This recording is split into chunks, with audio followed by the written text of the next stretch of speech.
সূরাতুল আরাফ, আরাফের 2 নম্বর আয়াত। আল্লাহ বলেছেন কিতাবুন উনজিলা ইলাইকা, নবী আপনাকে আমি আল্লাহ একটি মাত্র কিতাব দিয়েছি। কয়টি কিতাব?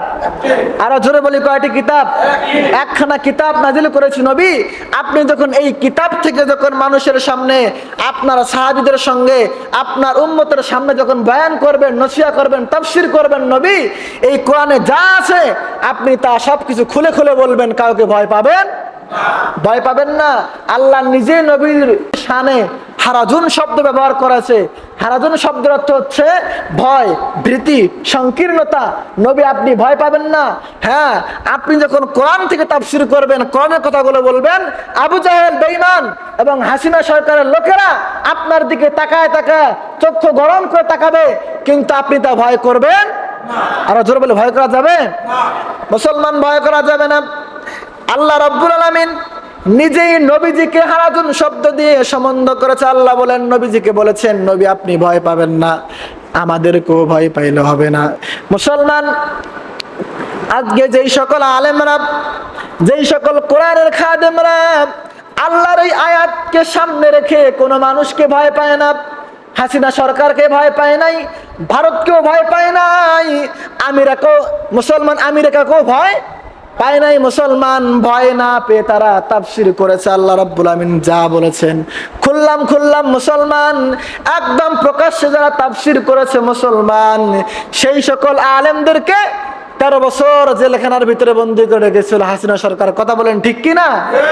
কেন তারা কথা বলেন নাই? কেন তারা চুপ থাকেন নাই? মুসলমান, সেই আলেম তো আল্লামা দেলোয়ার হোসেন সাঈদী দিতে পারতেন।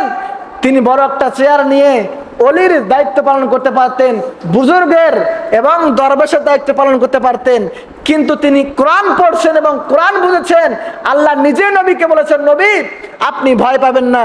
সেজন্য কোরআনের পাখি 13 বছর জেলখানায় জেল খেটেছে, শেষ পর্যন্ত বাতিলের হাতে শহীদ হয়েছে। তারপরে হাসিনা সরকার ভারতের দালালের কাছে মাথা নত করে। আমরা করবো নাকি মুসলমান? ভয় করা যাবে না মুসলমান। জীবন যাবে, জীবন চলে যাবে, ফাঁসির কাস্টে ঝুলবে মুসলমান। এলাকা থেকে বের করে দিবে, দেশ থেকে বের করে দিবে, স্ত্রী থেকে মুসলমান পৃথক করে দিবে, তারপরে বাতিলের সামনে মাথা নত করা। এটা হচ্ছে ঈমান। মুসলমান ইমানদার, আল্লাহ রাব্বুল আমিন বলে, নবী আমি আপনার সামনে একটি কিতাব দিয়েছি। আপনি যখন এই কিতাব দিয়ে মানুষের সামনে তাফসীর করবেন নবী, কিছু সংখ্যক মানুষ আপনার বিরুদ্ধে কথা বলবে।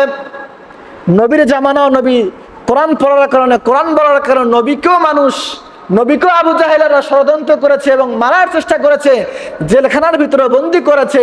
এখনো যেই সকল আলেমরা কোরআনের হক কথাগুলো বলে, তাদেরকে জেলখানার ভিতরে বন্দী করে কি করে না? মুসলমান, আল্লাহ বলেন, নবী আপনি যখন কোরআন দিয়ে কথা বলবেন, কোরআনের তাফসীর করবেন নবী, দুনিয়ার ভিতরে কিছু সংখ্যক মানুষ আপনার তাফসীর গুলো বুঝবে না, কোরআনের কথাগুলো বুঝবে না। আপনার কোরআনের কথা না বুঝে তারা বিরোধিতা করবে। এরকম মানুষ আছে না নাই? হুজুররা মসজিদের ভিতরে তাফসীর করে বোঝে না, না বুঝাই মুসলমান রাস্তায় ঘাটে হুজুরের বিরুদ্ধে কথা বলে, হুজুরকে রাখা যাবে না, এরকম লোক আছে না নাই? আল্লাহ নিজেই বলে দিয়েছেন, নবী ওরা আপনার কথাগুলো বুঝবে না, না বুঝার কারণে নবী আপনাকে মারার জন্য চেষ্টা করবে, আপনাকে জেলখানায় বন্দী করে দিবে। আল্লাহ রাব্বুল আমিন আরো নবীজিকে ডাক দিয়ে বলতেছেন, নবী আপনি যখন আপনার সামনে অনেক মানুষ আসবে সমস্যা নিয়ে, এই সমস্যার সমাধান আপনি কিরকম করে করবেন? আল্লাহ রাব্বুল আমিন বলতেছেন, ওয়ালা ইয়াতুনাকা বিমাসালিন ইল্লা জিনাকা বিল হক ইল্লা জিনাকা বিল হাক্কি ওয়া আহসানা তাফসীরা। আল্লাহ বলে, নবী আপনার সামনে যখন কোনো মানুষ কোনো সমস্যা নিয়ে আসবে, তখনই আপনি আপনার মন গড়া কোনো কথা বলবেন না, আপনার বাপ দাদার আমলের কথা বলবেন না, আপনার বাপ দাদার আমলের কথা বলে মানুষকে আপনি সমাধান দিবেন না। ও নবী আপনি আপনার এই কোরআন দিয়ে সমাধান দিবেন। হুকুম কার? আরো জোরে বলি কার? আল্লাহ নিজেই নবীজিকে বললেন, নবী আপনি কোরআন দিয়ে মানুষকে সমাধান দিবেন। যখনই মুসলমান কোরআন দিয়ে সমাধান দিতে হয়, তখন এই হুজুরের চাকরি চলে যায়, তখন এই হুজুরের বেতন চলে যায়, তখন এই মুসলমান হুজুরকে অপমান করা হয়, তখন এই হুজুরকে বলা হয় হুজুর বয়ান কম করে করবেন, তখনই বলা হয় হুজুর মাঠে ময়দানে ওয়াজ করার দরকার নাই, হুজুর আপনাকে এলাকায় থাকার দরকার নাই। এরকম লোক আসে না নাই? আলোচনা বলে আসে না নাই? কিন্তু আল্লাহ রাব্বুল আমিন নিজেই বলে দিয়েছেন, ও নবী আপনি কোরআন দিয়ে সমাধান দিবেন, আপনার বাপ দাদার কোনো কিসসা কাহিনী দিয়ে সমাধান দিবেন না, সমাধান দিতে হবে কি দিয়ে? কোরআন দিয়ে। এখন যদি বলে কেউ বলে ওয়াজ করা যাবে না, ওয়াজ বন্ধ করে দিতে হবে, মানা যাবে? আমি এই কথাগুলো বলেছি কারো বাবার কথা বলতেছি? আমার বাবার কথা বলতেছি?